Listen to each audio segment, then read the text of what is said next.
ამას როგორც შოკის მომგვრელს, ზოგი აფასებს როგორც მოსალოდნელს და არაფერი გასაკვირი არ არის აქ. თავად პრეზიდენტმა ტრამპმაც გააკეთა ამასთან დაკავშირებით შედარებით მსუბუქი განცხადება წუხელ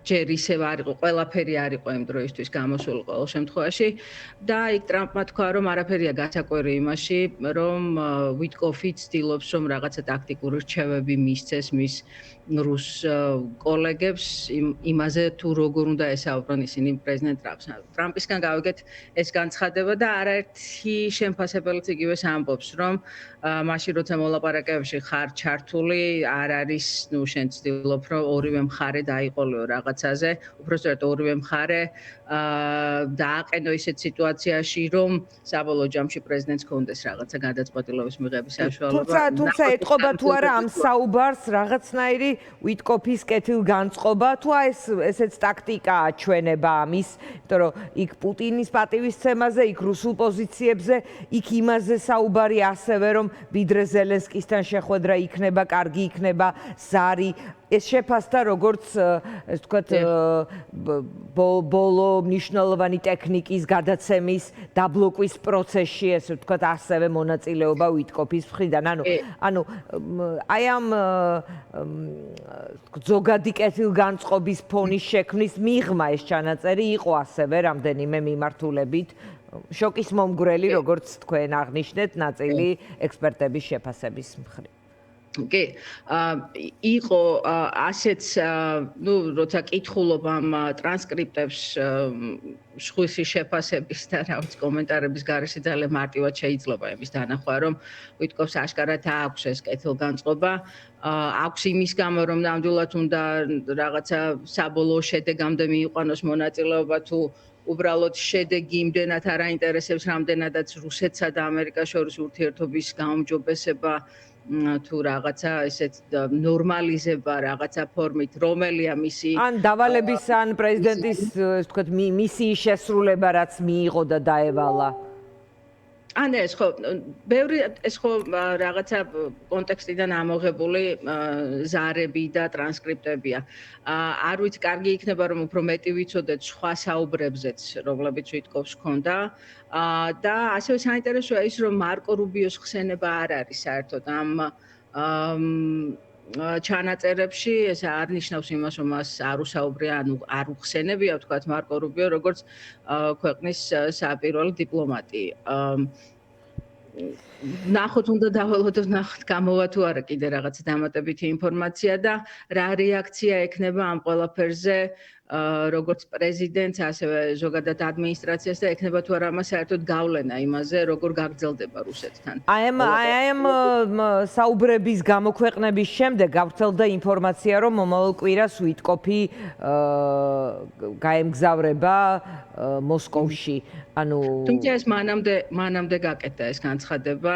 საუბრის გამოქვეყნების შემდეგ მანამდეც თქვა ტრამპმა, რომ ვიტკოფი წავიდოდა მოსკოვში და შეერთებული შტატების არმიის ხელმძღვანელი წავიდოდა ისევ დაბრუნდებოდა კიევში. ანუ ეს მანამდე გაკეთებულია და არ ვიცი ამასაც გულისხმობდი, რომ ანუ ვიტკოფი ამ სკანდალის ფონზე ინარჩუნებს თავის როლს, ამის დაზუსტება მინდა, რამდენად ასეა.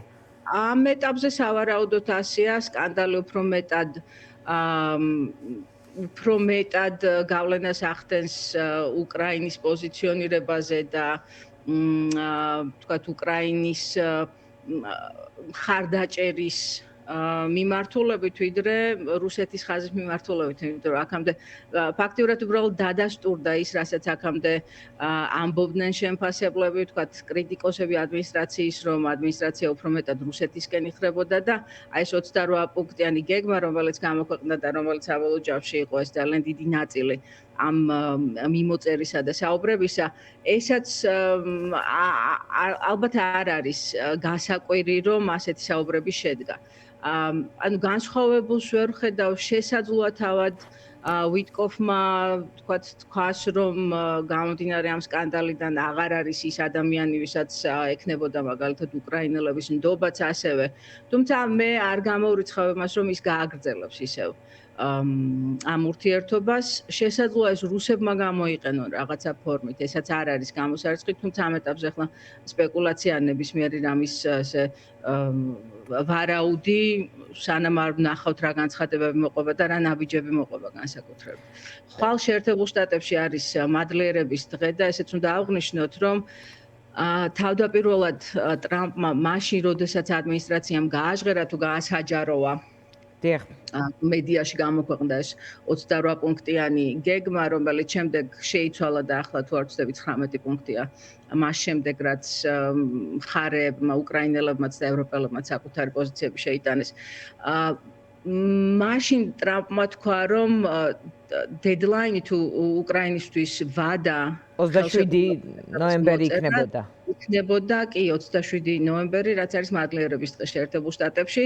ანუ ხო, გუშწუხელ პრეზიდენტს კითხეს ისევ მიდის თუ არა და მას შემდეგ მან კიდევ ერთხელ თქვა, რომ ესეთი კაცრი ვადა არ არის ეს და შეიძლება ვადის გადატანა იმ შემთხვევაში თუ მოლაპარაკებები კარგად მიმდინარეობს, ასე თქვა, მაგრამ წუხელ ყველაზე ესეთი უახლესი განცხადება რაც გვაქვს ტრამპისგან ამაზე არის ის, რომ ხვალ აღარ არის მოკლედ ის ვადა, რომელიც უკრაინელებს მისცა და ვფიქრობ ამ სკანდალის ფონზე კიდევ უფრო მეტად მოსალოდნელია, რომ აი ეს ვადა, რომელიც ყველასთვის რაღაც ისეთი რთული მოსასმენი იყო და რთული დასაჯერებელი, რომ უკრაინას მხოლოდ რამდენიმე დღე ჰქონდა ამ ხელშეკრულების შესასწავლად და საპასუხო რაღაცა პუნქტების დასაბრუნებლად, ну, მათთვის ალბათ დიდი და კარგი სიახლეა ის, რომ ხვალინდელი ვადა ჩაიხსნა. კი ბატონო, ცოტა ხნის წინ ინსაიდერმა გამოაქვეყნა დმიტრიევის გეგმა რას ნიშნავდა, ანუ რუსეთს რა ტიპის, ეს ვთქვათ, ფურცელი თუ პირობების ნუსხა ჰქონდა ჩამოწერილი და დიდი ნაწილი, ყოველ შემთხვევაში რაც მოვასწარი, რომ წავიკითხე და ეს ვთქვათ თარგმნე შევადარე, არის სწორედ 29 პუნქტიან გეგმაში, მაგრამ როგორც ხვდები, ჯერ არავინ იცის, რა წერია იმ 19 პუნქტიან გეგმაში, რომელზეც ამბობენ, რომ უკრაინის თანხმობა არის, მაგრამ რომელზეც ასევე ამბობენ, რომ არმიის მდივანი დრესკოლი, ვთქვათ, აბუ-დაბიში ათანხმებდა მხარეებთან, მაგრამ საბოლოოდ არ ვიცით ეს 19 ბოლო ვერსიაზე რა პოზიცია ექნება ოფიციალურ მოსკოვს, იმიტომ რომ რაც არ უნდა მოსწონდეს ის შეერთებულ შტატებს, მთავარია ის მოსწონდეს ხელმოსაწერად კიევს და მოსკოვს. რა თქმა უნდა. ეს არის ნამდვილად ფაქტორი, რუსეთი ის 28 პუნქტიანი გეგმა, რომელიც ნახეთ რამდენიმე დღის წინ. არის ფაქტობრივად რა ვიცი, იგივე დოკუმენტი თუ იგივე პირობები, რაც რუსეთს ჰქონდა ჯერ ისევ 2022 წლის აპრილში, მარტ-აპრილში, როდესაც პირველად დაიწყო, გახსოვთ თქვენ ალბათ, თურქეთში მიმდინარეობდა სამშვიდობო მოლაპარაკებები უკრაინელებსა და რუსებს შორის. მაშინ გაჟღერებული პუნქტები ჯერ ისევ არის აი ამ 28 პუნქტში, ის რომ უკრაინის ჯარის ზომა უნდა შემცირდეს, უნდა გამოცხადდეს უკრაინის სამუდამო ნეიტრალიტეტი, არ განთავსდეს იქ ნატოსა და სხვა ვთქვათ მშვიდობის მყოფელები, ნატოში არ გაწევრიანდეს. შეიზღუდოს ჯარის ზომასთან ერთად უნდა შეიზღუდოს სამხედრო ინდუსტრია, რომელიც უკრაინას შეიძლება ჰქონდეს. ანუ რუსეთი ფაქტიურად თლიან უბრალოდ კაპიტულაციის გაფორმება იყო მაშინაც და ეს 28 პუნქტი ახლაც ნიშნავდა იმას, ყოველ შემთხვევაში ძალიან ფართოდ ფასდებოდა, ასე რომ ეს იყო უკრაინისთვის კაპიტულაციის მოთხოვნა. რაზეც ცხადია, უკრაინა არ დათანხმდებოდა, თუმცა კიდევ ერთხელ ტრამპს იმას მოვიყვან მის განცხადებას ესე დასტურად ამისა, რომ ტრამპმა თქვა მას შემდეგ, რაც ძალიან დიდი წინააღმდეგობა შეხვდა ამ გეგმას შეერთებულ შტატებში, როგორც ტრამპის მხარდამჭერებისგან, ასევე მოწინააღმდეგეებისგან, კონგრესშიც და სხვაგანაც, მან გუშინ თქვა, რომ ეს იყო მხოლოდ ჩარჩო. და ეს არ იყო რაღაცა საბოლოო შეთანხმება, რომელიც არ ექვემდებარებოდა უკრაინული მხარის პოზიციების გათვალისწინებასთან, როგორც ჩანს, ესეც არის ახლა. 19 პუნქტიდან რამდენადაც ვიცი, ესე არც მე მინახავს 19-ვე ესე პუნქტი, თუმცა ის რაც ვიცით არის ის, რომ თუ რუსე 28 პუნქტიან გეგმაში უკრაინის ჯარი 600,000 ახლა უკვე 800.000 წერია, მაგრამ ეს არის ერთადერთი რაც მედიაში გაჟღერდა. ასევე ამოღებულია როგორც ესე მედიაში ისე გავრცელებული ინფორმაციით ამოღებულია ტერიტორიულ დავებთან დაკავშირებული საკითხები, რომლებიც ამ შეთანხმების ნაწილი არ უნდა იყოს და ის უნდა გადავიდეს უშუალოდ სამშვიდობო მოლაპარაკებები, როცა დაიწყება, მაშინ სალაპარაკო თემაა და ამ მიზნით ზოგიერთი ეს პუნქტი ამოღებულია იმის გამო, რომ მოხდეს უშუალოდ ამ დოკუმენტზე ხელმოწერა, რაც საფუძველი იქნება დაუყოვნებელი ცეცხლის შეწყვეტის. ნუ ყოველ შემთხვევაში ევროპელებს, უკრაინელებს ასე სურთ, ტრამპი ძალიან დაინტერესებულია ცეცხლის შეწყვეტაში, ამაზე საუბრობს ის უწყვეტად.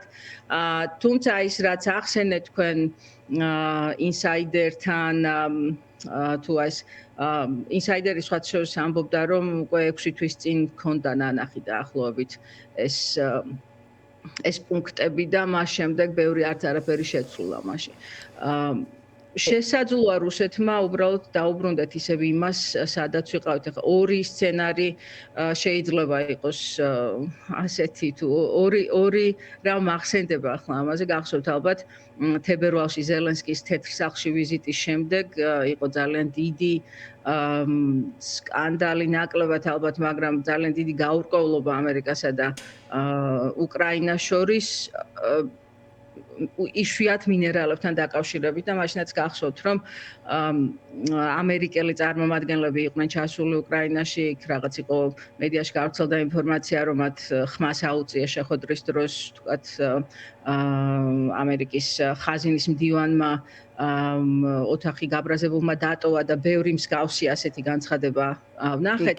საბოლოო ჯამში ეს მინერალების შეთანხმება მოლაპარაკება მასზე გაგრძელდა ძალიან დიდხანს, იმიტომ რომ ის პირობები, რაც თავდაპირველად იყო მას ჩადებული, უკრაინისთვის იყო მიუღებელი. ასევე შემდეგ ვნახეთ ალასკაც, ხო? ანუ რას ვამბობ ამით, რომ ის რომ თავდაპირველ დოკუმენტი ვნახეთ. ანუ დრამატურგია იცვლება ამ ურთიერთობების დინამიკაც იცვლება, რაც დღეს წარმოუდგენელი ჩანს. თქვათ შეიძლება ეს თქვათ შემდეგ მაინც გაგრძელდეს, მოკლედ სხვადასხვა დინამიკით მიდის ეს პროცესი. დაველოდოთ ფინალურ ეტაპთან გვაქვს თუ არა, ახლა ვადევნებთ თუ არა თვალყურს, ალბათ ეს ამაში უნდა კიდევ ერთს დავამატებ აქ, რომ და იგივე სცენარი, ოღონდ ეს უკრაინას ეხებოდა, უკრაინა-ამერიკის ურთიერთობებს ეხებოდა მინერალების შეთანხმება ცხადია, მაგრამ მეორე მსგავსი შემთხვევა ჰქონდა ალასკაზე, როცა ტრამპმა პუტინის თხოვნით ტრამპმა მოიწვია ალასკაში პუტინი შეხვდა მას, რაღაცა ძალიან ისეთი კარგი მიღება მოუწყო და მას ჰქონდა მოლოდინი, რომ პუტინი იმ შეხვედრაზევე დათანხმდებოდა ცეცხლის შეწყვეტას, რაც როგორც ნახეთ არ მოხდა მაშინ ეს.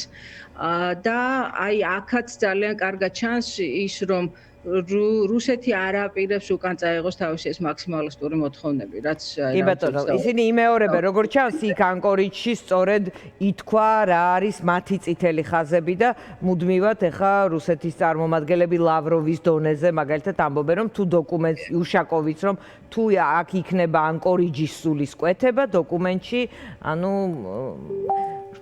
მაშინ ეს იქნება ჩვენთვის მისაღები. დაველოდოთ როგორ განვითარდება პროცესი. ძალიან დიდი მადლობა ია მეურმიშვილს, რომელიც ჩვენ კითხვებს ვაშინგტონიდან პასუხობდა.